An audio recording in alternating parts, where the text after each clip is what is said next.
Call this meeting to order, regular city council meeting, February 23rd, 2020 at 6:01. Roll call.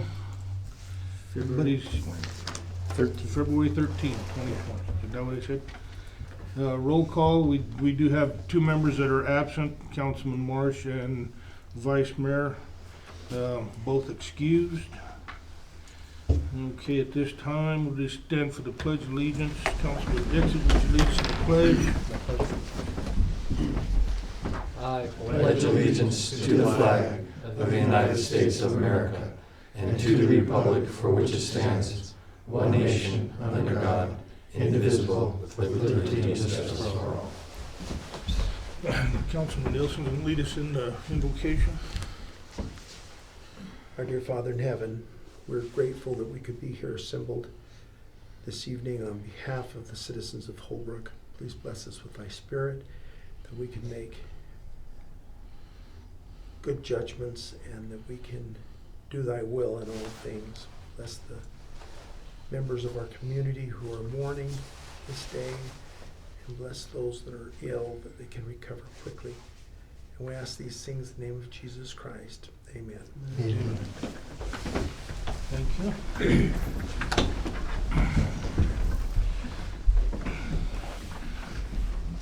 Moving on, item 4, we have call to the audience for items on the agenda. I believe we have none.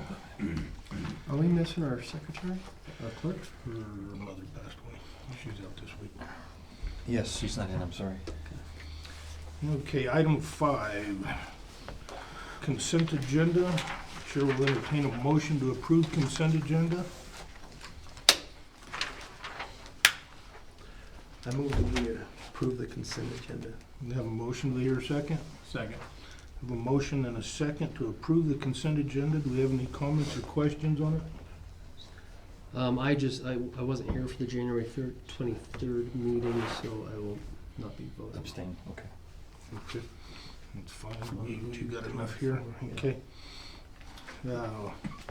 Any other comments or questions? Hearing none, all in favor? Aye. Any opposed? No opposed? One abstention. One abstention. Moving on to item 6, summary of current events. It's me. Had the posse dinner, went to that, saw them off on their ride. I understand they had a real good ride. No major damages, no major issues. Had a real good dinner. It was very well attended.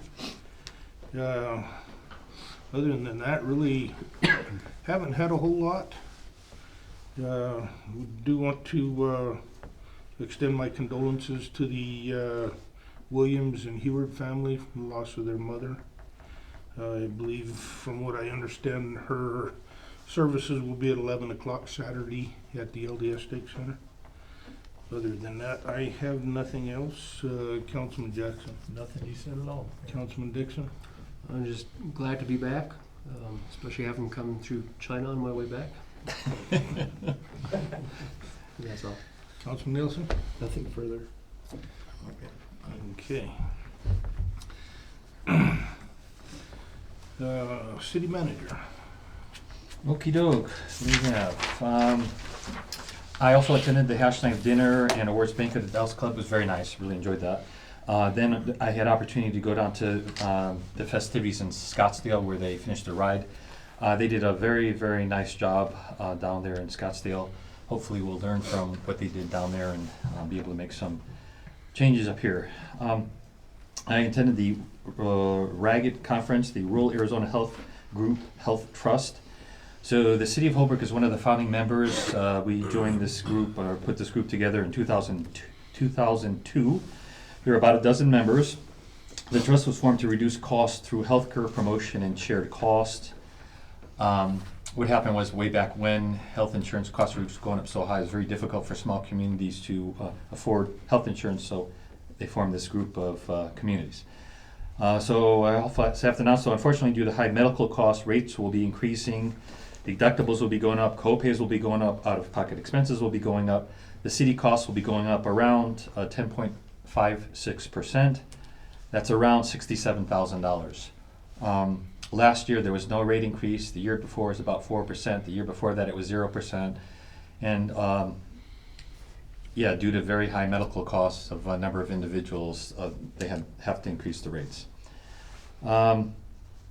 Our crews were unable, I mentioned that and you've probably seen on the 8th Avenue, the water leak over there. We haven't been able to locate that water leak through potholing, so we're going to go ahead and purchase leak detection equipment. I think I had mentioned that it's just something we need to have. This will make our leak detection much more efficient. Right now, we pothole, try to figure out where a hole is, and especially with the new equipment that they have out nowadays, it really help pinpoint where the leak is and save us time and money. Very high degree of accuracy. So at the next council meeting, we'll have the paperwork together for leak detection equipment. It's pretty expensive, somewhere around $22,000, but I think it's going to be worth it. It's just something we need to have. Our pipes are old. We need a better way to figure out where our leaks are. An update on the Romero Station. Good news. The pumps that we had installed that weren't working really well, we're going to be putting in new impellers in those pumps, so we'll be able to use those pumps. And I think they're good pumps, just a matter of putting in new impellers. We installed on City Hall, especially in the north side, for that matter, for the rec center too, the gutters fallen apart, actually fell down years ago. Creates a problem. Water drips, it ices up, so we put new gutters up there. We've got a little bit more work to do on that. We've got some good ice melt that doesn't damage sidewalks, and we're going to be putting a light up there. It gets kind of dangerous at nighttime, especially when folks are coming to meetings, so we're going to make some improvements there. And we'll be doing the same thing over at the rec center. New gutters, make sure there's adequate lighting so people can see what's going on, and then get this ice melt that will not damage concrete. We're also in the process of replacing the LED lights in our various buildings, starting with City Hall here. They've got new LED lights where you can remove the ballast, you can put in direct wire LED lights, save considerable amount of money. We're going to save a lot of money replacing all our lights, so I'm really excited about that. The lights will pay for themselves in a very quick fashion. We had mentioned last time we were doing some work over the gym. We just installed a new water fountain. You can drink out of the fountain. You can fill your water bottles up. Just a standard thing that you see in gyms. We had a couple of water dispensers. This new fountain, had we been purchasing water every month, will pay for itself in a year. So we're really excited about that. Nice clean system, nice filtered water, a nice amenity for the gym. And along that same lines, we had an equipment repair contract at the gym. We're going to be doing the work ourselves in-house. To contract folks, for example, coming out of Phoenix was very expensive. Last year we spent around $8,000 on equipment repair. We're doing the work ourselves. Don't have to pay trip charges, don't have to pay mileage. It's just going to save us a lot of money. I mean, for example, one of our equipment went down, walked on over to the auto parts store, got a couple of bearings, popped the bearings in ourselves, saving a lot of money. Had we paid this contractor to come up here and fix that out of Phoenix, it would have been very costly. So real excited, happy that our folks are able to do equipment repair. And then finally, good news, we have a new restaurant coming to town. It's going to be a Chinese buffet, and it's going to be located in, I understand everybody knows this, the old Roadrunner Cafe up on the hill. Everybody's familiar with the name. There you go. There are other businesses that are looking at coming to town, but until the final paperwork is done, I really don't want to say anything, but just want you to know that Holbrook is on the map. Investors are investing in our community. It's very exciting. That's all I had. Thank you. Thank you. Moving on to item 7, new business. Excuse me, at this time we'll open the meeting up for a public hearing for a Series 12 restaurant liquor license to be located at the Butterfield Steakhouse at 609 Hopi Drive. Anybody that cares to speak about it? I think the owner is here. Mr. Bogdanovich. That's our, the owner's not here. Should he be here during the public meeting, do you think? It's his choice. If he wants to be, he can. If not, then. Okay, we have nobody wanting to. At this time, we will close the public hearing and move on to a motion on this. Sure, we'll entertain a motion to approve the Series 12 license. I move that we approve the Series 12 license for the Butterfield Steakhouse. Second. Have a motion and a second. Do we have any comments or questions on I this do. item? I do. Councilman Dixon. And I know the owner is not here, and maybe you could ask him about this later on, Mr. City Manager. On item 13 on page 2 of 2 of the liquor license application, where he said, it asks, have you ever attended a DLLC approved basic and management liquor law training course within the past 3 years? And he checked no. I think it's important for him to attend that, and I hope he plans to. Okay. And then I had questions earlier about the Series 12. So this is a non-transferable, is that correct? That's correct. Okay. And do you know what they're operating under right now? Because I know they've been serving. You know, they have, it's in your packet, it's just a generic liquor license on the last page of the pack, excuse me, is it the last page? Yeah, last page of the packet, it just says. Starts with a 12. It's, it has a license number, alcoholic beverage license, it's just kind of a. Okay. Yeah. And I'm just wondering if this previous, the current liquor license, what they need the additional, the Series 12 for. So my understanding is that this one will go away, it's not transferable, so then the new people that will be managing the place have to get a new license. Once they get a new license, this one goes away. That's my understanding. Okay, thank you. And I thought that this number 13, taking that DLLC, was somebody had to have that done. I'm not sure. I'll look into that. I think that's a very good question. I'll talk to, we'll Yeah. first talk to the liquor board. And then Has if this that's, gone to the state yet? It goes here first? yeah, so it first goes here and then, Well, they'll pick that up then. it'll go, yeah, that's right. If that is an issue, they'll pick that up. Yes, you're right. Any other comments, questions? Hearing none, we have a motion and a second. All in favor? Aye. Any opposed? No opposed.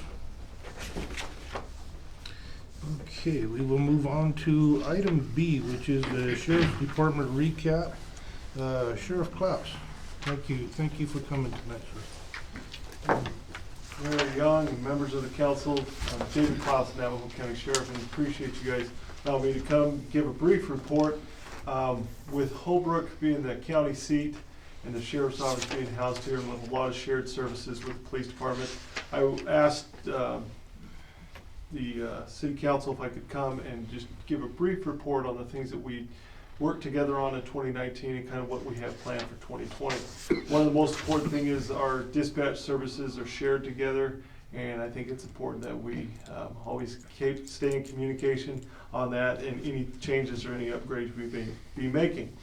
So for 2019, the Navajo County Sheriff's Office, when I refer to Area 2, that is this area for us, which is Holbrook, outside the city limits, Joe City, Sun Valley area.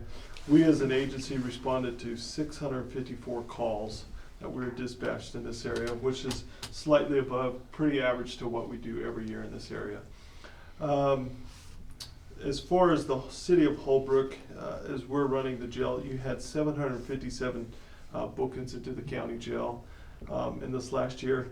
Where we worked together on a few cases, we had 63 agency assists between our two agencies, and Chief Christensen always stays in good contact. We meet often, and we're talking about calls for service where we work together and kind of where we can make some adjustments and improvements, and working between our two agencies in and around the city of Holbrook. This last year also, we have forensic interviewers that help with the child crimes and crimes committed against children. There was 49 children interviews conducted by our forensic interviewer for your agents, or for the city of Holbrook. And some things for 2020 that we're looking at is, I know the radio, with our dispatch service, and I know the radio communication here in Holbrook's pretty good because there's not a lot of terrain, but outside of Holbrook, we've had some issues, especially in our southern part of the county, and we've looked at our repeater service and our radio. It's kind of getting little aged and kind of past its shelf life. So we're gonna be doing an upgrade to that this year, this spring, and we're gonna be changing out the repeaters. It shouldn't have any impact on your current equipment in your vehicles. And the only thing we're gonna have is better service and better communication between dispatch and our officers here in Holbrook, and of course the deputies outside of the town. And so we're really looking forward to that. This kind of been something we've had a challenge with for the last few years. And we've got somebody, I think, who's got the ability to make some change, and we're already seeing positive improvements with it. And better communication, and it's clear and fewer dead spots. So I was really excited about that.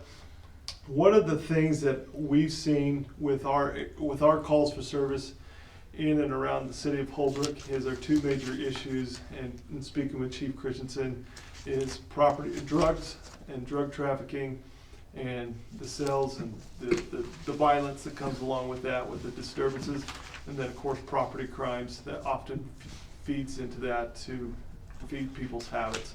And so we've always taken an aggressive stance on that. We've continued our efforts. We're in the process of reviewing our mission with our multi-agency drug task force team to really focus on the crimes that are occurring inside of all those agencies and inside the Navajo County to combat those issues. And one of the biggest kind of an unfortunate trend is the rise of fentanyl in our county and in our cities. We're seeing large amounts in Winslow, Snowflake, Sholo, in and around Holbrook. We haven't had too many, I don't think, here in the city of Holbrook, but what comes with that is obviously more drugs, drug trafficking, more crime, but we're seeing more overdoses from that because it's such a high volume of opioid in there that's really fatal if taken too much. And it's very sad to see these cases, but we're seeing a rise in those that we were seeing in Phoenix a couple of years ago, and slowly moving towards our county. And then the last 5 or 6 months, we've seen more and more cases through the medical examiner's office, and then more cases that we're doing when we're having street contacts with people in possession of fentanyl.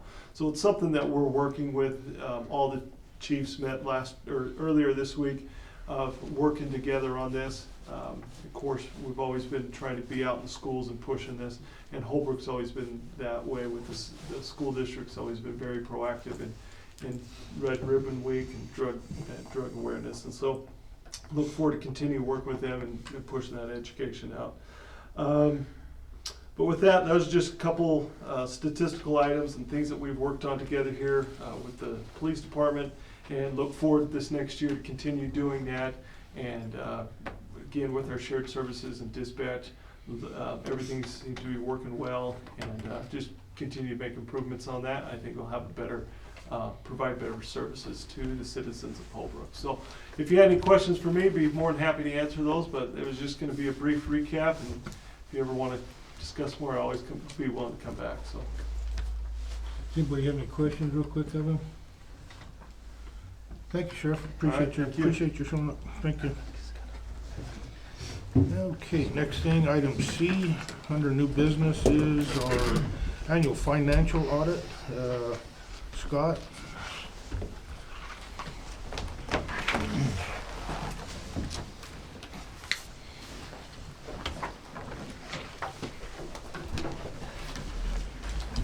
Good evening, Mayor and Council. My name is Scott Graff. I'm with Colby and Powell CPAs.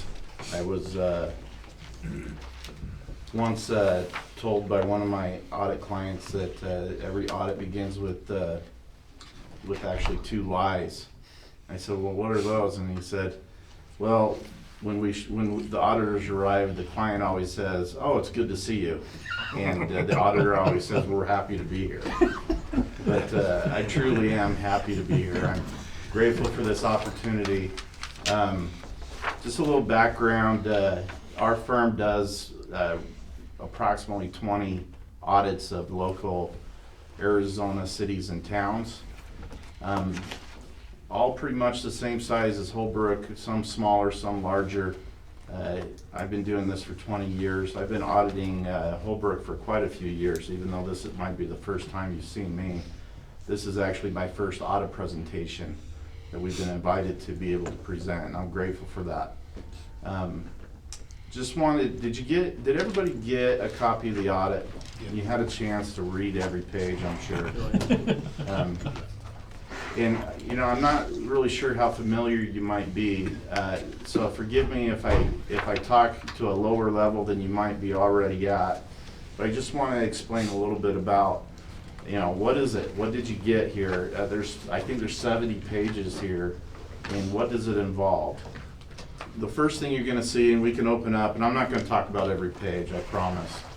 But one of the first things you're going to see is on page 1 is really a letter that has my letterhead on it.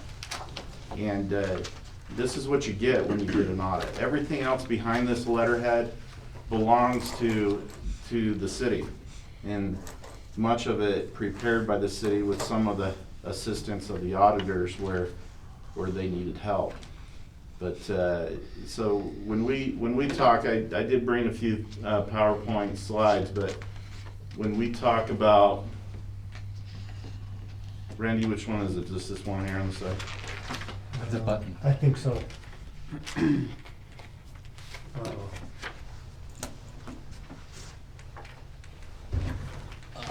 If you could advance it just a slide, that. Yeah, I'll just do that. Okay. When we look at this audit report, you'll notice that the second paragraph and the third paragraph define what are responsibilities. And it's important to know what this is for everybody that gets an audit. What is management responsible for? Management is responsible for presenting a financial statement and making sure that it has a fair presentation, meaning that the numbers are accurate and correct. Management is also responsible for designing internal controls and implementing processes and procedures. And it's important that they do that so they can have good numbers in a financial statement. And in the terms that we use is that the financial statements are free from material misstatements, whether they're caused by just a mistake or a fraud. So that's not the auditor's responsibility, it's the management's responsibility to put that together. Internal controls, processes, procedures. So what is the auditor's responsibility? Can we go to the next slide? So the auditor's responsibility is to basically express an opinion on your financial statements. That seems simple, right? There's a lot more to it. That means I have to plan and perform audit procedures to obtain a reasonable assurance. It's not absolute assurance, but it's a reasonable assurance, which in our profession is considered high level. And that your financial statements are what you said they were, free of a material misstatement, whether caused by error or fraud. So that's responsibility, and then we give an opinion. Is it what you say it is? And yeah, I'm just going to call it a clean opinion because that's easier to understand. The actual term is unmodified, but the city has received a clean opinion on their audit. So congratulations on having a clean opinion on your audit. The next section, your financial statements. If you do anything with these financial statements, and you should read the management discussion and analysis. This is prepared by your finance department and gives in its own words, let's see, in its own words, it's a more simple objective view from management of what the financial statements are. So it gives comparisons, it gives 2 years comparative type information, which is very helpful. So if you do anything, if you read any part of this, the management discussion analysis is definitely a part that I would focus on. Following management's discussion analysis are the actual financial statements. Just to explain your financial statements, there's kind of two parts to these financial statements. They have what we call your fund accounting statements. That's where we talk about general fund, highway user revenue fund, grants funds. Those are your governmental type funds. And those are accounted for a lot like you would account for your own monies at home. You know, you're gonna account for your own monies based on your current resources coming in, maybe a paycheck from work, and your current expenditures going out. And, you know, we don't necessarily have our own personal budgets consider only interest on our car loan. No, we consider the whole payment going out.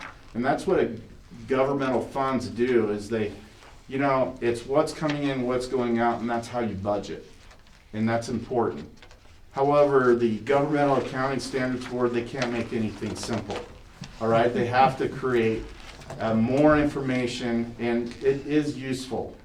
So they decided that, well, how do we compare a government with another government if, you know, there's too many differences.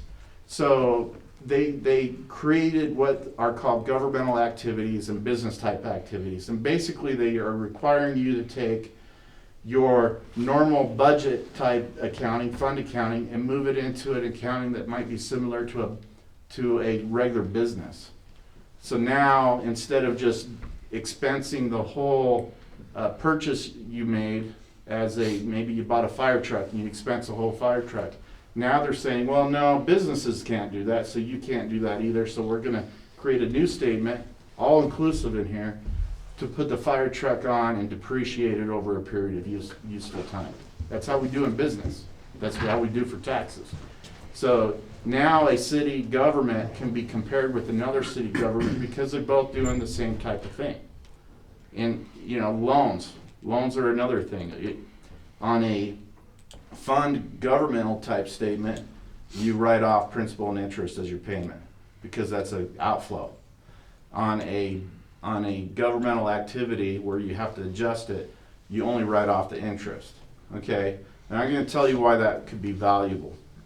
If you could turn to page 12 of the report, this is a common use financial statement of the governmental activities, the one that would depreciate an asset, the one that would create a liability, the one that they consider comparable with other cities. If all cities are doing this, we can compare and be comparable to them. So if you look on page 12, they call this a statement of net position. Okay, the statement of net position, basically, I'm going to skip through this real quick and get to where we're looking. Okay, the statement of net position first describes, it's kind of like a company balance sheet, but it doesn't balance like a balance sheet. Basically, it says, let's take all the assets the city has, and let's take all the liabilities the city owes, and let's net those two, and what's left over is what we call net position. And the idea is if net position goes up from year 1 to year 2, we could easily say that the city improved from year 1 to year 2. If the net position goes down, it deteriorated by whatever amount it went down. And so now not only can you make a comparison to a prior city and look at their net position, you could also look at your own net position and see, are we improving from year to year, or are we deteriorating? Okay, because it has all the factors in there. And in a comparison for your city, I just put net position balance. This is found in both your management discussion analysis. It's also found on page 12. But this is governmental activities, which just represent governmental type funds that we talked about. It has a column for business type activities, which are your utility type accounts that generate revenue based on a fee that you charge. And then total net position.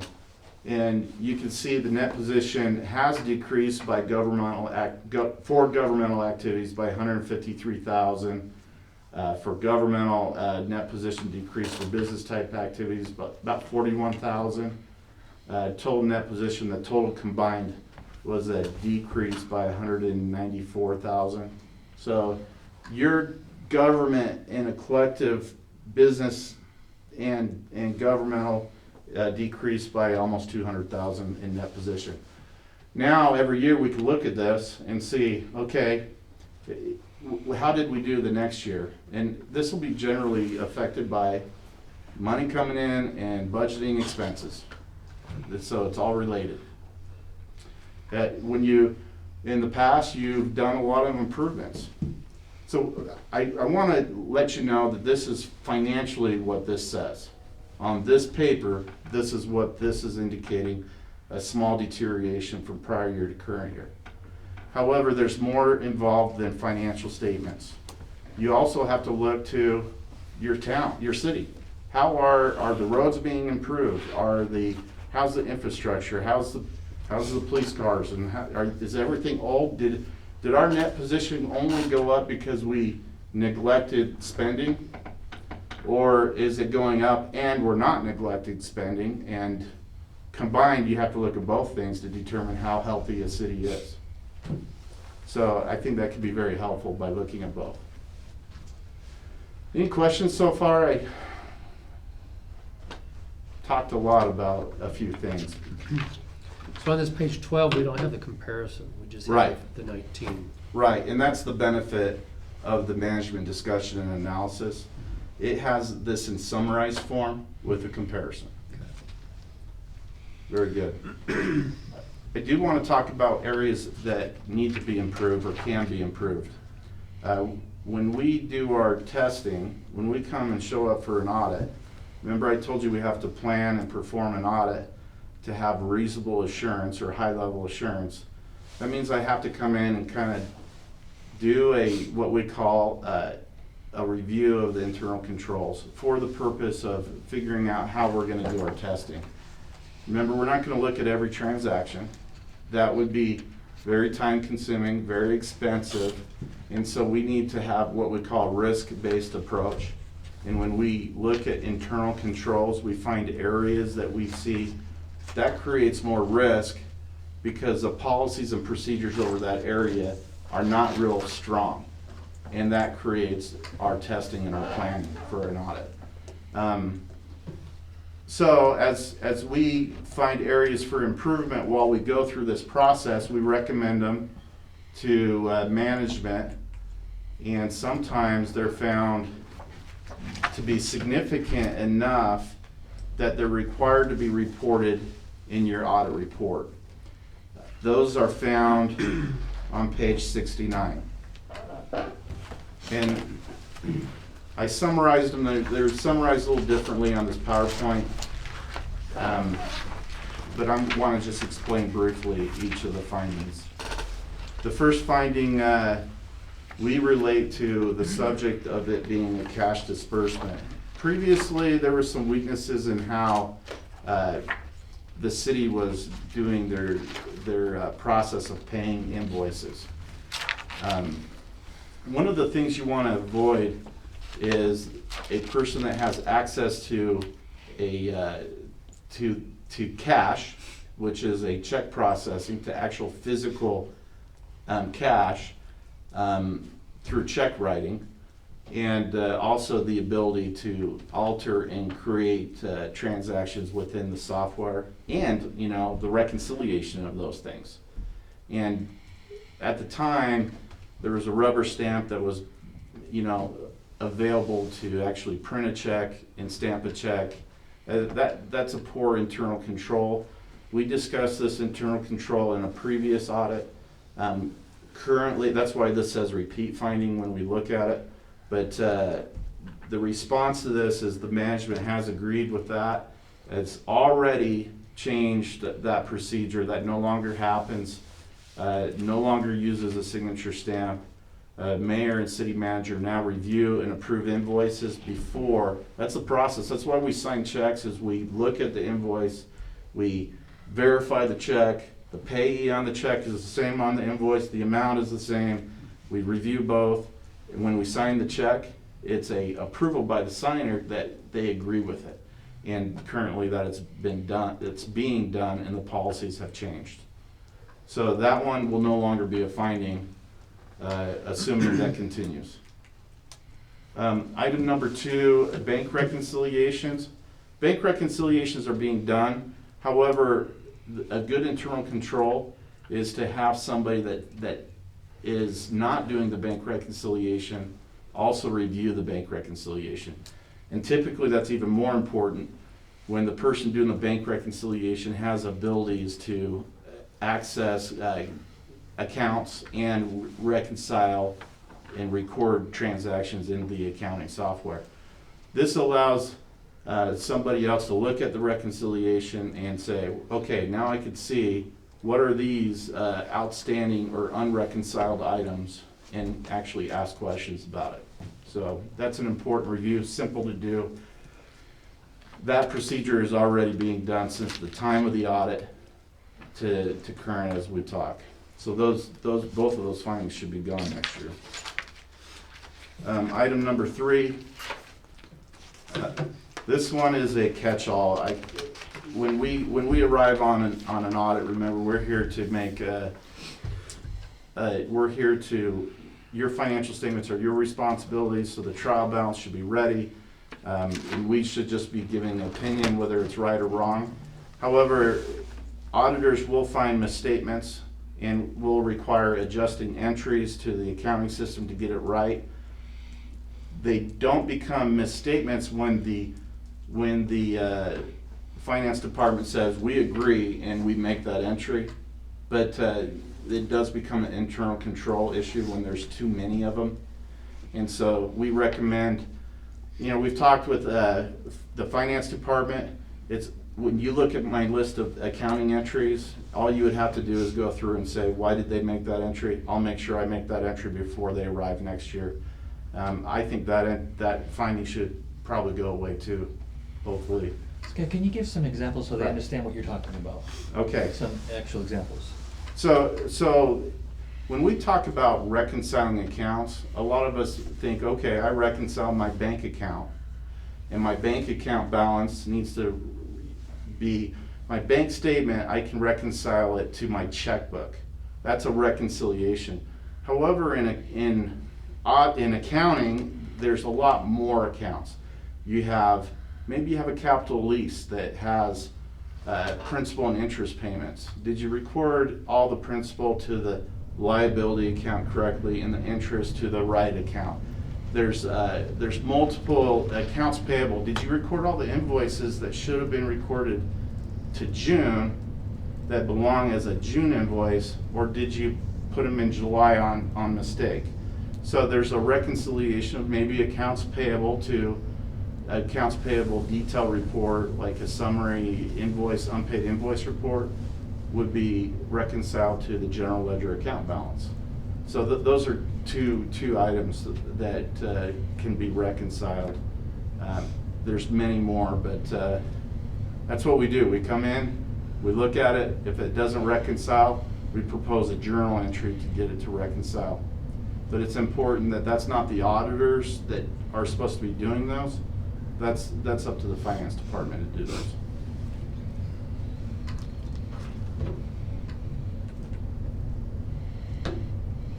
The next one is a repeat finding as well.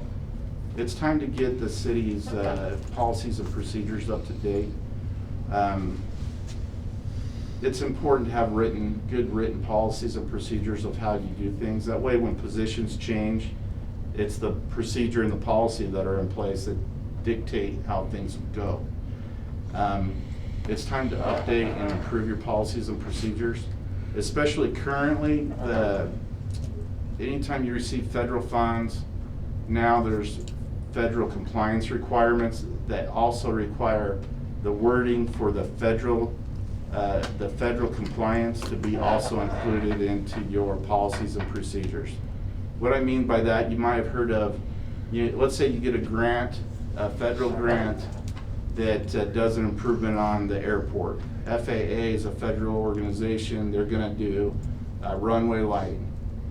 Well, if you have a FAA grant, it's required that you follow certain procedures.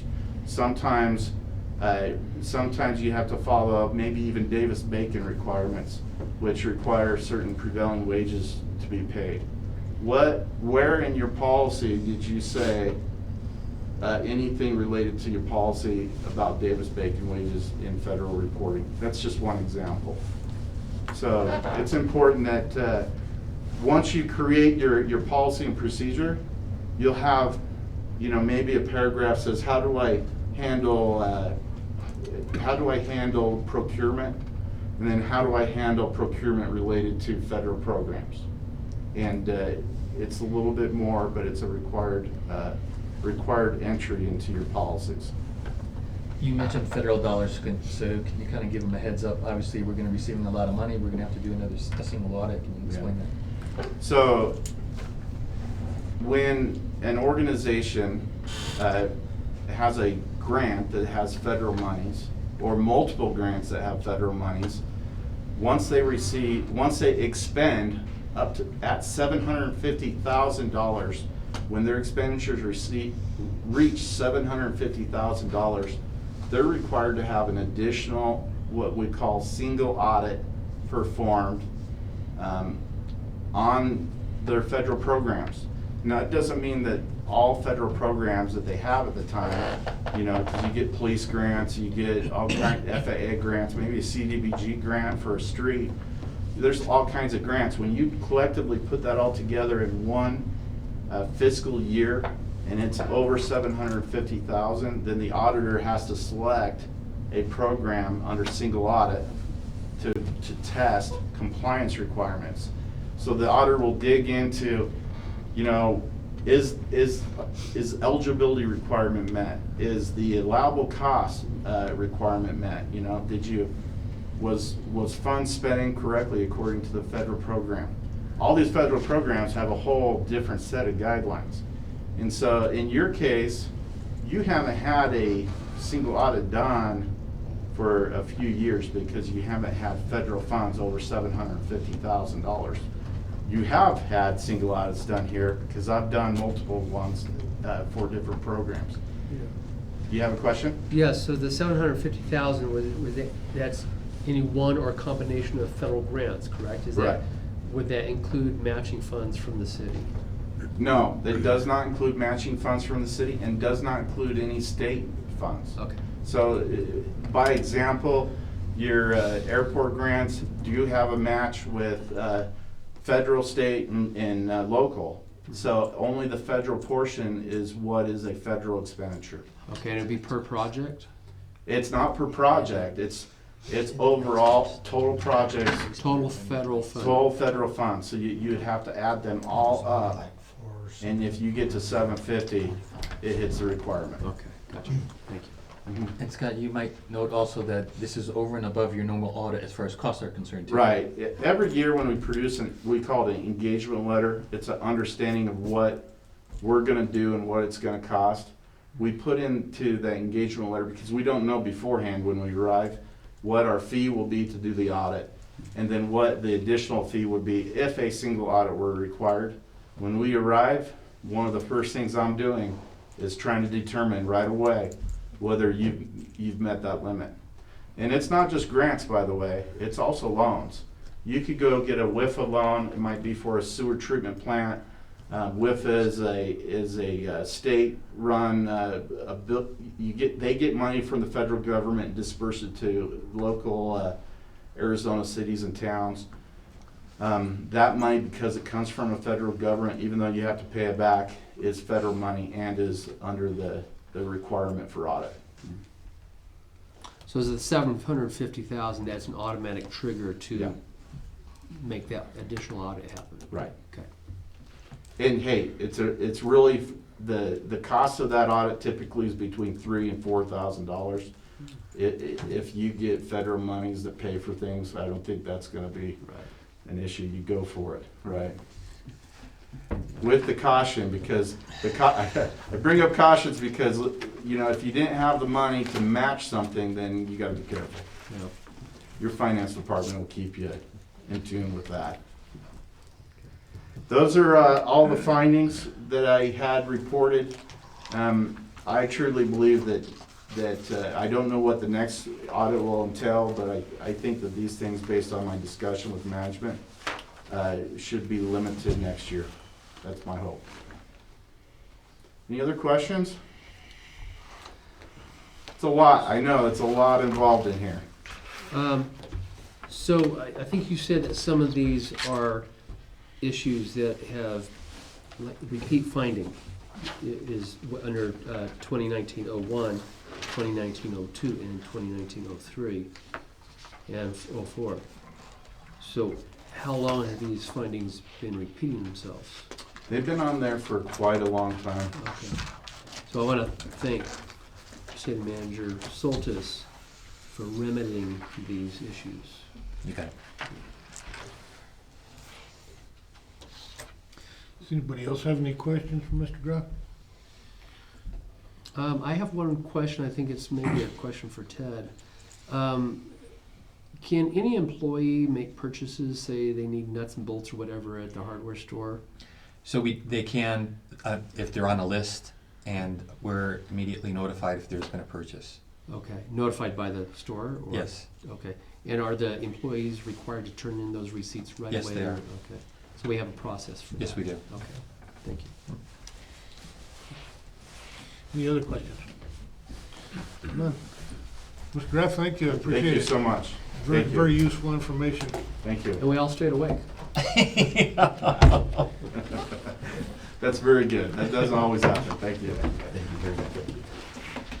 Oh, I didn't look at her over that before you said that. So you have PowerPoint too, Randy? Yeah, it's just gonna be my financial statement. Oh,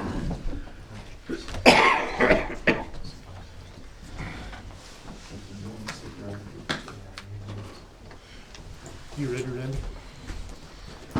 Yeah, on my computer comes in.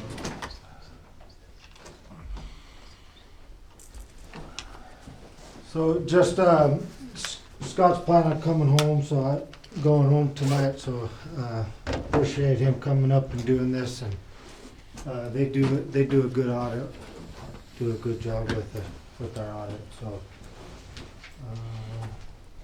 See if my computer will get up here.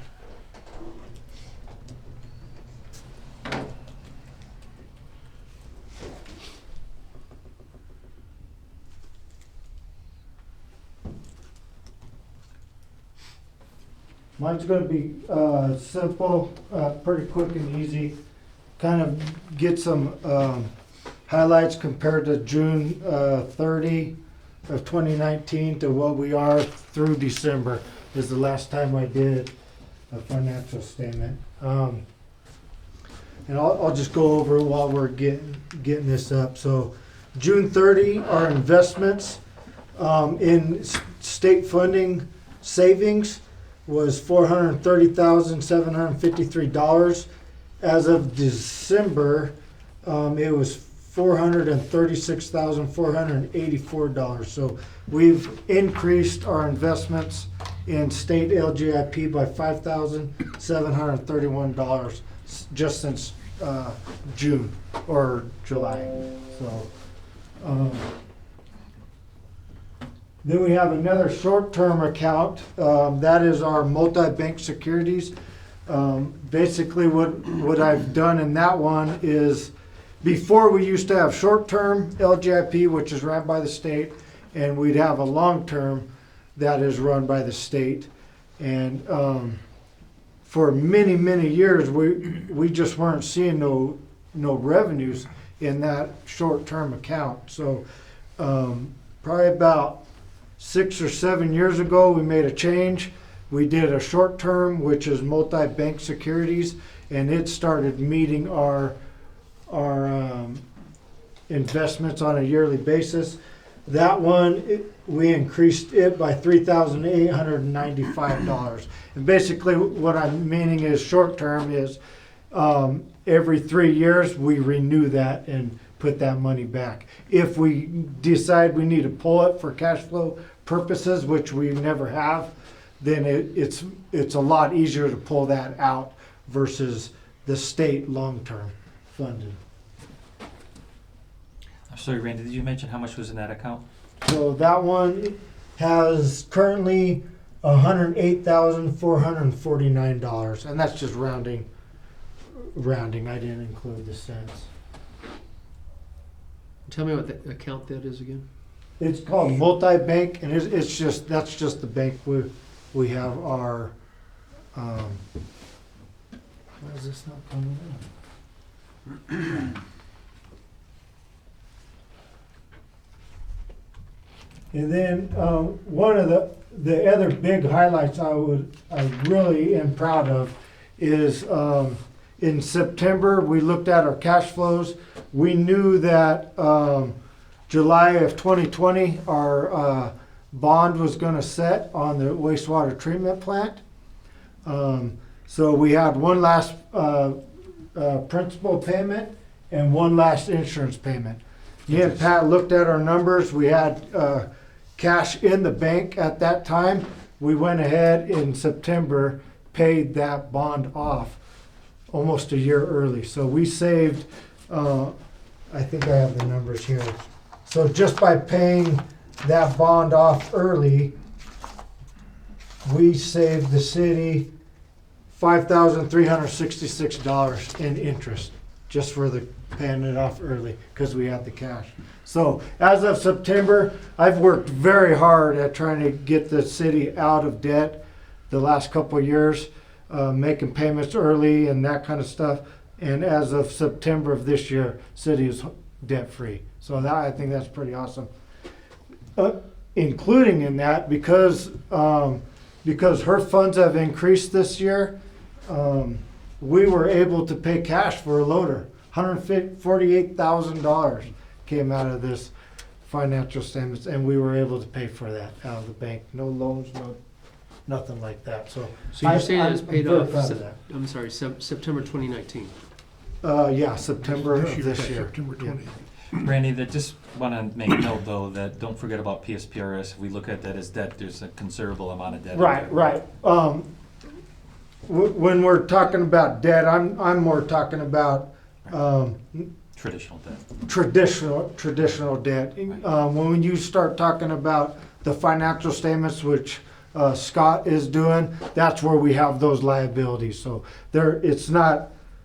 It's definitely a liability. It's just not a debt as far as a loan or something like that.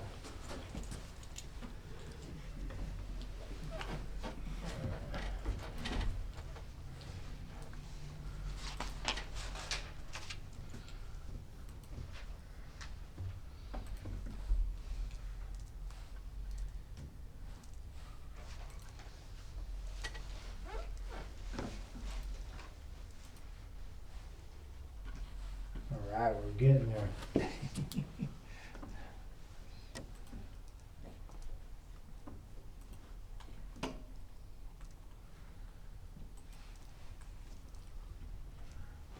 Now, if we had your old computer, we would have not gotten there. Yeah, we will. For sure.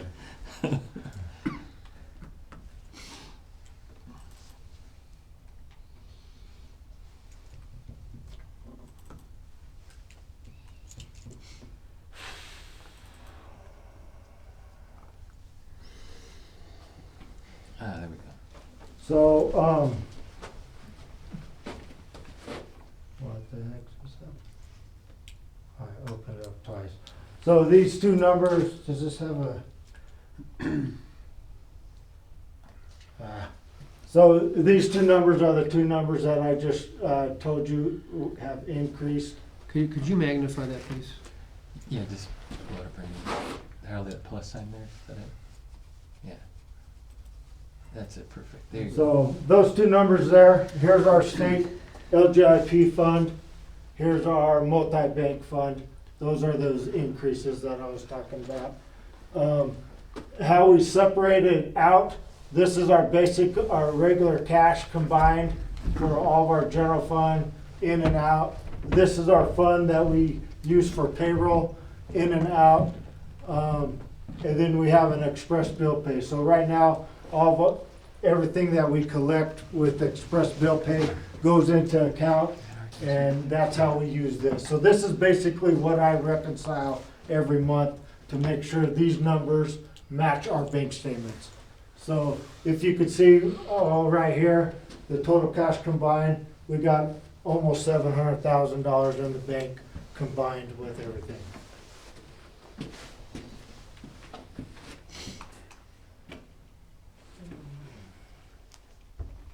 Can the rest of you see that okay? I can see it, all right. Okay. This lower page here, this is just basically taking all those monies up there in my separate banking accounts and separating it into all of our other funds. So these are all the other funds that we budget through the year. So this is where they're sitting cash-wise.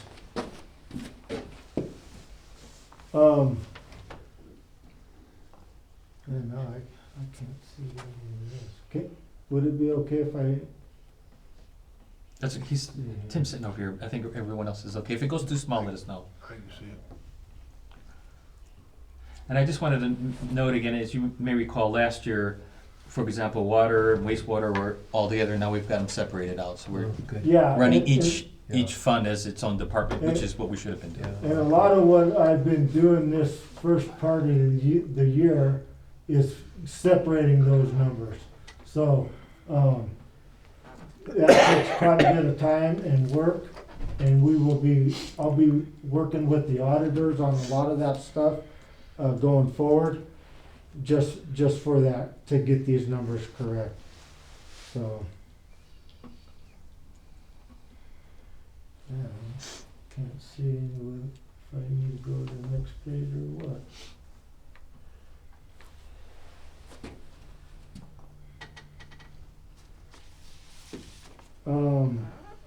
This is the balance sheet, so a lot of what Scott is talking about, with the balance sheet, a lot of these numbers are just, these are the fluent numbers that he audits.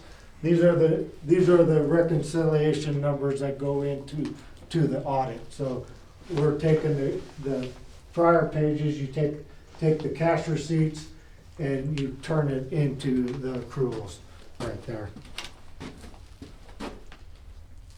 So a lot of those journals that he talks about, that's what these numbers are coming from. You take the cash, the hard cash, and you accrue it.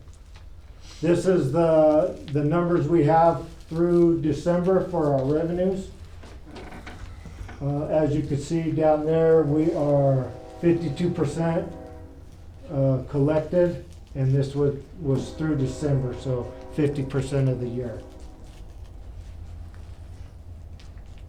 So, and then the big one is right there. We went ahead and already paid, transferred that big money right there from the general fund to pay for that treatment plant. And then after that, that's all general fund revenues that we collect. Then after that, we go through the individual departmental, the budgets, what we have paid out.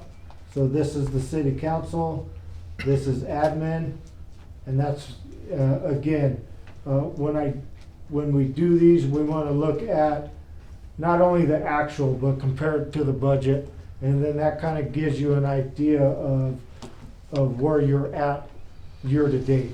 So again, we're 50% through the year. City council budget, we've only spent 27.5. A big portion of that, if you want to look at it, is going to be contract services, which is the audit. That'll be coming out with Scott Graff. And then the other one, which will be coming out pretty soon, is fireworks. So that one is pretty much the main thing of the budget. So Randy, if I could step in, just sort of the internal workings, as we get a little bit closer to the budget, what I will do is we will print out what's called a detailed general ledger, and that'll be everything that Randy has inputted. And then I'll go through each one of those inputs and make appropriate corrections. Randy will make those adjustments. Then eventually, when that's all done, it'll get to the auditors. They'll then look over our work and make appropriate adjustments. Ideally, again, one of the things the auditor talked about, and they've had to make many adjustments, and ideally we'll put in a process where when the auditors do come around, they'll have fewer adjustments that they need to make. So I have not yet printed out a detailed general ledger, gone through all these numbers, made the appropriate adjustments that I think need to be made. Maybe things were put in the wrong location, whatever, but again, as we get closer to the budget season, I will do that. Yeah, and I do that too during the, for the auditor, so a Right. lot of the main things that Scott talks about, are really just getting from cash basis to accrual basis of doing the journal for inventory, that kind of stuff. So in years past, we haven't done those entries, so we've just kind of relied on working with Scott and both come to a consensus on those numbers of what they're right. And we've never had any issues with just having the finding. So it's whether you do it internally or just have them do it. There's a cost difference, so it all depends on management's thought process, I guess. So then we go down through community development. There's their budget. Library, again, they're if you look at them, I always look at bottom line. A lot of times the departments will come and talk to you, hey, do I have money in this budget? And it's in my mind, when you set the budget, you're setting a game plan. You're setting a vision, a direction. But in the end, if something comes up within that budget, you're stuck with the budget for a whole year. So you've got to have the ability to say, oh man, maybe I don't need this and I really need this now. And so as long as you don't go over the bottom line at the end of the year, that's always been my theory, then you should, as a department manager or the city manager, have a little bit of leeway to go a certain direction or change direction. And so we try to budget very tightly, but we do have a contingency, and that contingency is for those emergencies or unexpected expenditures. I mean, you can't think of it all, so especially emergencies, they come up all the time. One of the differences is in the water and wastewater departments, we just budget all of the anticipated revenues, and we do that because our infrastructure is so old. We don't know when a pump's gonna go out. We're doing our best to get, a system in place so that we're upgrading things on a more scheduled basis. But we've had a lot of deferred maintenance, and so we always have concerns about something unexpected going on, and that's where our budget is fully budgeted in those departments. Right, thank you. And as I go through these real quick, because I'm just going to skim through them, if something does catch your eye that I'm not going to point out or whatever, just feel free to stop me. Could you expand that screen again, please? So sometimes when you look on here, you'll see a very high percentage in the far right column. And sometimes the reason for that is they might have a big budgeted item that we have planned for. And they'll buy that. By the time the year averages out at the end of the year, they're not gonna have any more expenditures in that line item. It's gonna work out. But that's something that you wanna pay attention to. There seems to be an anomaly. We're at halfway through the year. Why are we at 75, 80% in this area? I was just going to get to that. Okay. Parks is a big one for that, because what do? We run a pool, we run the parks, we run all kinds of programs during the summer. So a lot of these numbers get skewed right off the bat the first 2 or 3 months into the start of the year. But as the year goes on, you're going to gain that back of whatever percentage. So right now Parks is at 51.2. It's about 1% within range, but again, it's almost going to take the whole year to get caught back up, just in time for next summer to start in May or whatever for the pool. So, golf course is the same way. During the winter hours, it's just a different ballgame. There's a lot less revenue coming in, a lot less things to do out there. Ground's frozen, you can't do a whole lot. But during the summer, they're really busy. So again, that's one of those departments you're gonna gain back over the course of the whole year. Animal control looks pretty good. We're right within budget on pretty much everything. So Let me just mention something, because I don't think, was a mention of that grant that came in yet? Has that been brought to council? I don't remember. I'm not sure. Anyway, for example, Animal Control got a grant.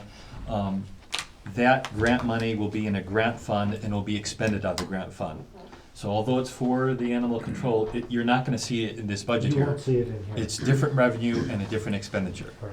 And you'll get to the grant fund anyway. Right, Point right. that out. And again, that's another one of those pieces where, when the auditors come, they verify that, make sure that those grants are accounted for separately. It's X in, X out, it's everything, there's no funny money, all that kind of stuff. Make sure, we take it to council and we spend the exact revenue for a grant in its intended purposes. And let me just mention, and I know some of you have brought it up, we will be putting on the website various opportunities for folks to make donations. You want to make a donation to the animal shelter, fireworks, police department, what have you, parks department, that will be on the website with the new budget. And that does happen. People do want to make donations, and they might want to donate to the parks, they might want to donate to the animal shelter. And again, as Ramsey said, that'll then be in the grant fund. And I'm going to clean up the grant fund so that we just have Parks Department, Police Department, Fire Department, instead of, in the past, we've just put grants all over the place. And then all that grant money will be for each department, and then we have a separate spreadsheet, as Randy was saying, that accounts for those funds. That's really important, because some people are concerned that, oh, I'm gonna donate money, it's gonna get lost in the general fund. No, that's not the case. And we will account for that. Here's the money that we receive, for example, for the animal shelter and grant funds. Here's how the money was expended. Here's what money we have left over. It's very important that folks understand that. We do account for all those dollars, and we'll be continue to account for them. Police department is our next big one. Through December, they were slightly high too, but there's a couple big items in there that have kind of done that. I think we had a HVAC unit we replaced That's right. right off the bat, first beginning of the year. So again, we're a little over budget as far as terms of year goes when you look at the overall, but there shouldn't be no issues with Chief being able to control that and other. And Randy, before you go on, I want to mention that, again, brought up PSPRS a little bit earlier, public safety retirement. We'll be taking a real good close look at that. Our our matching that goes into retirement for officers is actually going to decrease, but our insurance, as I mentioned, is going up. Ideally, though, what we're going to try to do is be putting more money into police retirement so that we can kind of get ahead of things. Every year, we just get at higher and higher percentages, and so what we're going to do is we'll put more money in that than they're requiring us, so that we can start whittling down that debt, really, that liability that we have. Yeah. And we'll talk a little bit more about that as we get closer to the budget season. Yeah, we've been really trying to figure out how to do that. So the closer we get, the more we need to talk to the PSPSRS people and make sure we get those payments to the right people. So there's going to be a pretty big process when that happens, but we're certainly not the only ones. Well, just so the public knows, I've been to quite a few of these meetings. It's not just the city of Holbrook that's fighting this battle. Yeah. I mean, we went to that meeting and, Scottsdale, Phoenix, they're in the millions of dollars. Yeah. Flagstaff, Winslow, everybody's fighting this problem. Yeah. So everybody's trying to get their minds wrapped around it on how do we pay that liability, because the liability is just increasing. It's not getting shorter. And even though it's almost like they raise the rates, but we're already behind the 8 ball by the time they raise the rates. That's so right. Our rates are just never going to gain to it. And it's just so everybody understands it's not because of mismanagement here. Right. And part of the reason, there are obviously a variety of factors, but part of the reason it hit us so bad is we had so many retirements. Right. So we had a number of retirements, and as other communities are approaching the number of retirees that we have, they're seeing their numbers increase significantly. Yeah. The good news is the folks at PSPRS are working very diligently on it. The bad news is it's still our liability. It's still a problem that we need to take care of. Yeah. And of course, it's a lot of those recent events of the litigation problems they had a couple of years ago. That's right. So that's just gonna, little by little, eats you. So, fire department, we're at 62%. That one is actually high. But if you want to look at the very bottom, the machinery and equipment, they just bought a bunch of bottles for air packs. So that was almost 50% of their budget right there. So again, yeah, that's high. You jump to that number and you're concerned, but then you know they just made a huge purchase for their machinery and equipment, and they probably won't be making another one for the rest of the year. So that'll get caught up. Facilities, this is a smaller budget. And again, we're a little bit high on that one, but you see vehicle and equipment parts, so he obviously has some work done on his truck, something like that. So that's probably gonna be worked out by the end of the year as well. And so while we're on that, again, for example, I mentioned lights. So we're gonna actually for this building right here, somewhere's around $800. You're gonna see that number on the expenditure for the light bulbs. But now you're gonna see the utilities over the many years is gonna significantly drop off. So, and those are things that we could, as we again get closer to the end of the year, we'll talk about it. Yeah. Here's what we budgeted, here's why that number is higher than what we budgeted, but here's where the savings is gonna be, or here's the emergency that occurred. And we because of probably the- won't have that expense again next year. Exactly, so. and we will not. And I've done that today. We went through 4 of our lift stations, and a couple weeks ago, I found out we had bulbs out. Well, I found out we're still running T12s, 8-foot T12s, and they're on all the time. Because of emergencies and so forth, we like to look on the cameras, and that way we could see at night. So today, me and my crew, we went through and changed all those to LEDs. So we got rid of the ballast. So going from T12s that are on all the time to LEDs, it's going to be a huge savings. So I'm It's really excited exciting. to see. Really yeah, is. yeah, it is. So I'm excited Plus to you don't see need as many some of bulbs. those. Yeah, so for example, here you have, good point, 4 bulbs here, we're gonna be going to 2 bulbs.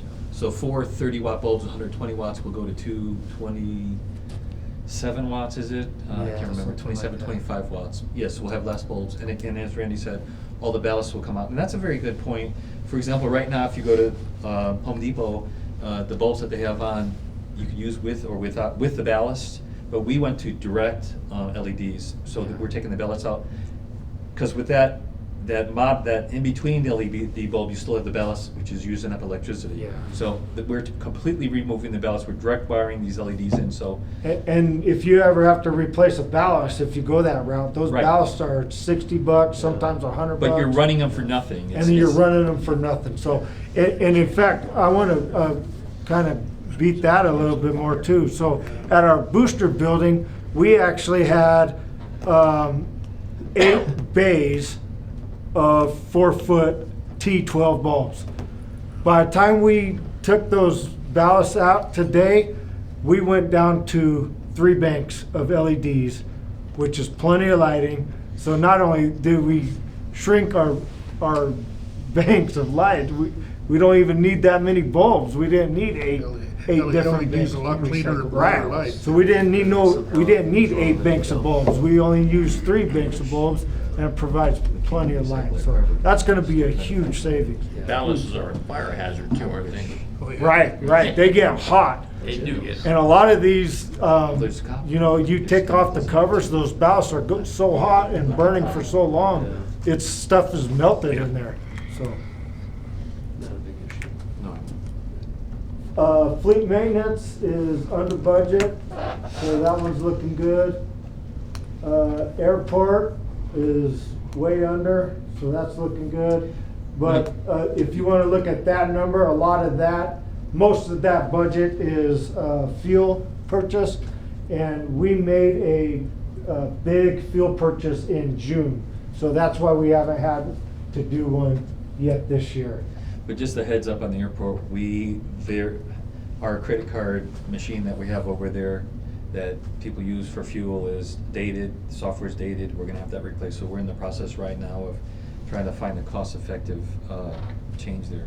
So we're talking to our engineers, Armstrong, find out what other communities are, hopefully something a little bit less expensive than the quotes that we're getting right now, because it's pretty pricey. That's been an issue for quite some time, that machine. Has it? Yeah. Well, we're gonna get a new one. Magistrate, that number looks high, 81%, but when you look, we paid 100% of the contract with the county in that one, and all the other numbers look right. So at the end of the year, that budget will balance out. Senior Center, we're slightly high, and then there's that contingency number. So overall, if you want to look at the very first page, we had 52.5% of the revenues collected on schedule, and we've only spent 48%, right there, 48.5% of the budgeted expenditures. So overall, our revenues are looking good. And again, on that contingency, we never spend on that line item. We just, if we need to, we'll overexpend on office supplies or equipment or something like that. And then that decreases that $100,000 contingency. Right. Again, the numbers are very tightly budgeted, and that contingency is there for those anomalies that come up. Yeah, and that's why we go through all those percentages during budget time. We budget as tight as we can, so we're as accurate as possible. And again, the goal is you don't overexpend what you budgeted on that total. So, And this is a really important point, because I can't tell you how many budgeting folks will over budget, pad budgets and things like that. We don't do that.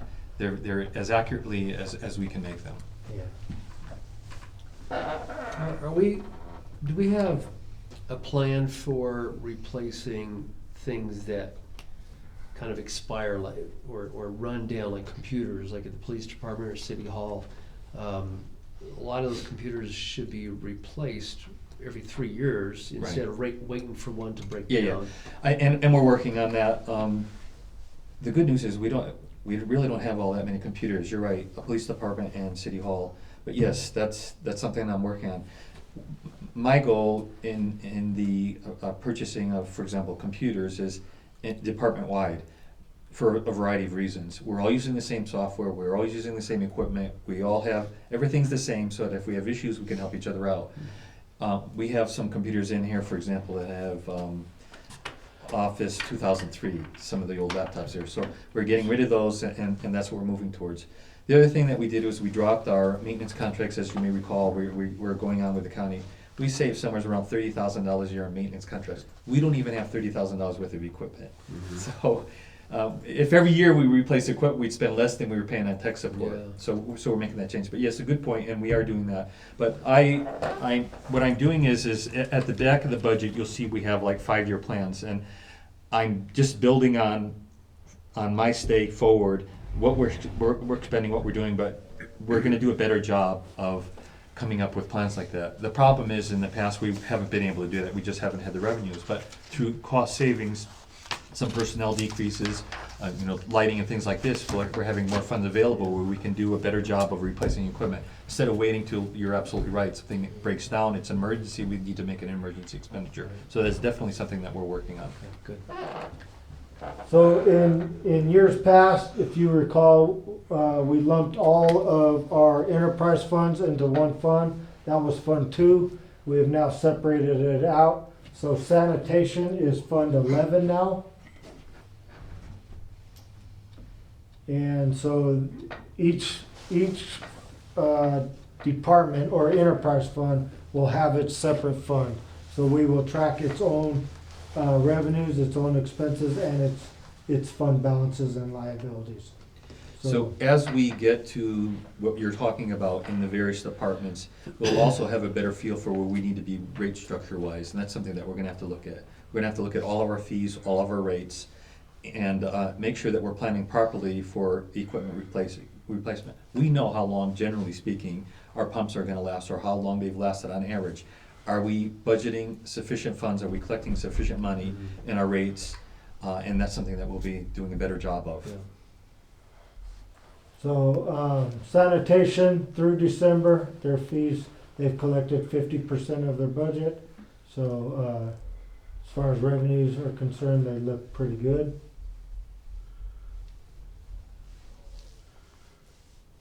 Expenses, The bottom number there is the 55.5%. So they're starting to get a little bit to where you want to be a little bit concerned about. And a lot of it is going to be right here in this contract services. So that is all of the dumping fees at our transfer site, all the fees for Larson Waste, those kind of things. So if you see that number is pretty high. Generally speaking, we do kind of gain budget capacity towards the end of the year of this one as well, just because winter time, not a whole lot of people are doing yard work and cleaning, that kind of stuff. So hopefully that one will balance out towards the end of the year as well. New fund for wastewater is 01313, and this is going to include the treatment plant, our lift stations, those kind of things. So right now we are 50% of the year. That number is at 64, but that is because of that transfer we took from the general fund over to here to pay for that bond.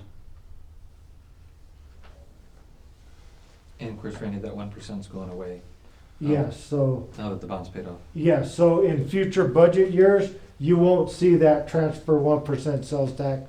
That it has already been passed as a continuance, that stays in the general fund. So basically, that's gonna save the general fund that $400,000 a year. So just won't be in the wastewater. It just won't be in the wastewater, yep. So we'll be able to spend that in the general fund.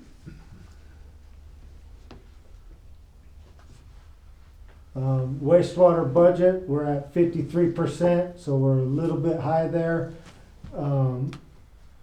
That has been mainly due to a lot of these lift stations that we've been working on. We've had a pump go out at the treatment plant, so we've done a lot of maintenance stuff this year. And again, with the lighting, some of the energy efficiency stuff that we're doing, this should improve greatly. Randy, and I'm not sure, did you pull out the capital expenditures and put them into the Capital fund? is in capital, yeah. Capital's So in capital. anything over, and I don't know if Scott went over that or not, but in accounting terms, anything over $5,000 and up, which is kind of why our purchasing policy is set that way, anything 5,000 and up is considered a capital expenditure. Anything under the 5, we could certainly take it out of capital, but we try to keep that into O&M. And in years past, if we had availability of O&M left at the end of the year, then we try to keep that capital over in O&M and keep that capital budget growing, so we could do bigger projects in the future. This year, a lot of our pumps that just came out of capital, and we'll just have to wait and see kind of thing towards the end of the year. And then again, the big one right there, we paid that off early. So, and there's the savings. 404 budgeted, we paid 398. And a lot of that's timing too, so we might experience bigger savings depending on when we would have called the bond in July. So, but for hard cash savings, that's the number that I gave you guys earlier. And then after each one of those funds, we have it separated. So 015 is the capital fund, so for wastewater. So these are those numbers separated out. When we collect that in capital improvement fee on everybody's bill, here's the revenue showing that number. And there's the expense out of it. So We budget the whole dollar amount of what the fund balance plus what we are expecting to receive in that, and that allows us to buy a lot of those pumps. So as you can see, through December wastewater, we've paid $33,000. Can you scroll back up to revenue? So we call that out, right, the fund balance, if I remember right? So it's clear that's coming out of fund? What's that? Revenue, the fund balance, Oh, so here's the revenue, the fund balance is up here. okay. So fund There balance it is is, okay. right there. So, when we talk about fund balance, that's basically your ending bank statement. So if you want to say, how much do I have available to spend? Right there, $127,000. So the less we spend in that fund and we collect more, that number's gonna increase, which is basically just a savings for you, so. So if you ever hear us say how much money do we have available, that's that number. As Randy said, again, this is a really important point. We've got a lot of major capital expenditures that could come up. Our infrastructure is very old, so we're doing our best to keep increasing that amount of money Yeah. for big expenditures. I mean, every day I'm been buying stuff to try to get caught up on a That's lot of our equipment. So in the long run, these numbers are high, but it's gonna help us in, towards the end of the year. We're not gonna have to buy a lot of these pumps next year, so.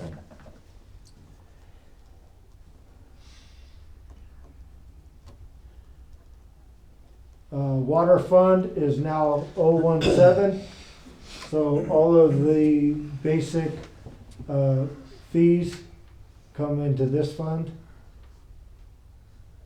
So 017, here's our revenues.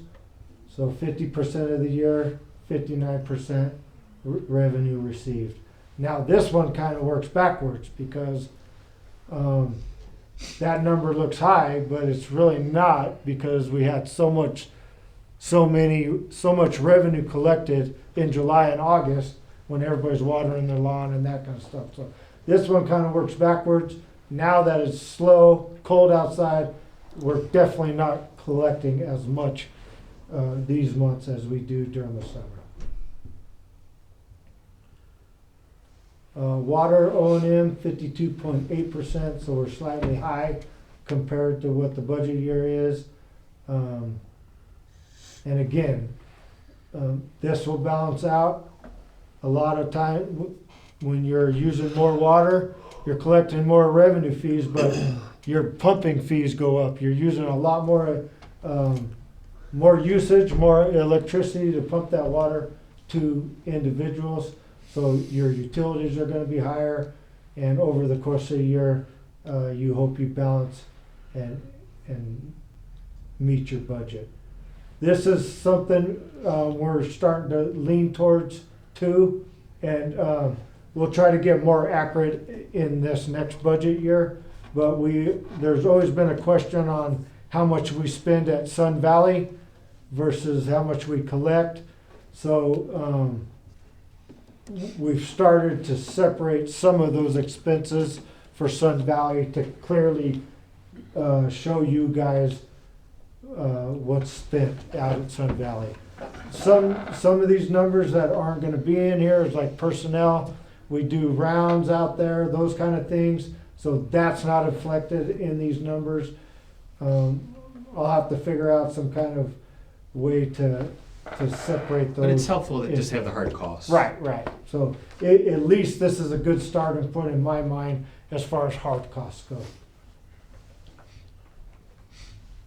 And with the power outages last, I think of Monday or whatever, I am having to buy a new booster pump out here. So when accounts payable pays that, that'll be under here. There'll be a hard cost. So I think that, again, that'll be beneficial for budgeting purposes. And that's why this number don't have a budget here. So. Same thing as wastewater, we separated out the capital, so the capital fund is 019. And same thing, we collect the revenues, 49%, which is the same as wastewater, because we split that fee in half. And then the purchases are there. Do we maintain the lines at Sun Valley? Yes. All the lines? The whole Unfortunately, system. yes. Okay. Yeah. Yeah, it's a big concern. And then we separated out the preservation fund. This is the previously we called it the water adjudication fund. It's the lawsuit that the state is under for water rights. We have separated that out to 021. That way we collect the revenues and the expenses to Brown and Brown, and we can clearly see what we've spent and collected in that. So we're right on task. in that. And I like that concept, water preservation better too. It's not just litigation. Something we need to do is we need to take a look at our water rights too. Something we'll have to do research on. Right. So water preservation, I think it's a more appropriate term. Because of all the juggling of the other funds we created, it kind of jumbled up our HERF fund. It used to be 007, but because of the flow of things in our financial statements, it just didn't really work. So this year, we split and moved the HERF fund down, and it is now 023. So that way, for future purposes, HERF fund is 023. And again, it was just because of the flow of the financial statements. You want to put your general fund there, then you want to put your enterprise funds, and then your special revenues. And HERF is a special revenue. Better organization. Yeah, better organization. Oh yeah, so one thing I wanted to mention on the HERF funds, that other reimbursements, we'll change that title because it's going to be something different. But this year there was a one-time thing that we're getting this money because they passed that new law with ADOT. We used to have to help pay for DPS and all that stuff. They passed that new rate, and they passed those revenue savings onto us. So that's what that 197 is. Or on the street fund, I just want to mention, we had rented equipment for 3 months to do crack sealing. We added an additional month. We had a lot more rubber left over. We had some good weather, and so we're going to get more crack sealing done. And by good weather, you mean cold weather. Cold weather, exactly. Bad weather. Good weather, but good for crack sealing. Good for crack sealing. Yeah. Thank you. Bad weather, but good for crack We sealing. want cold weather, otherwise we'll get rubber all over. What's wrong with the cold weather? So here's the street department 023 expenses. The bottom number 44.9%. So our revenues and expenses look good there. Then we go through some of the smaller funds. So I'll go through these real quick. These are this is Chief's impound fees. Again, it used to be 003. It's now 025. These are fees that the police department collects on impounded vehicles, and it's considered a special revenue because we're only allowed to spend certain things on it. We can't just go spend any kind of office supplies or anything like that. It's specifically set aside for vehicles and that kind of stuff. So again, when I print this out for Chief, he asked me how much money he has. That's that number. And that's basically what he's allowed to spend under that fund, because it's almost like a savings. If you don't spend it, this fund balance is going to increase until he spends it. And that's why we budget. Again, this fund budgets, we're only budgeted to collect 4,000, but when we budget the expense side, we budget both the fund balance and the expected revenues. So through December, Chief hasn't spent any money. I think that's going to change because you're getting new cars, though, right? If we ever get them, yeah. If you get it. Then grants fund. When we looked at these numbers, grants funds was able to stay the same at 27. And this is the one that's going to change. a little bit on Right. how we separate these out, so. Grant funds, pretty much what comes in is what comes out, so there's not a whole lot to do in that.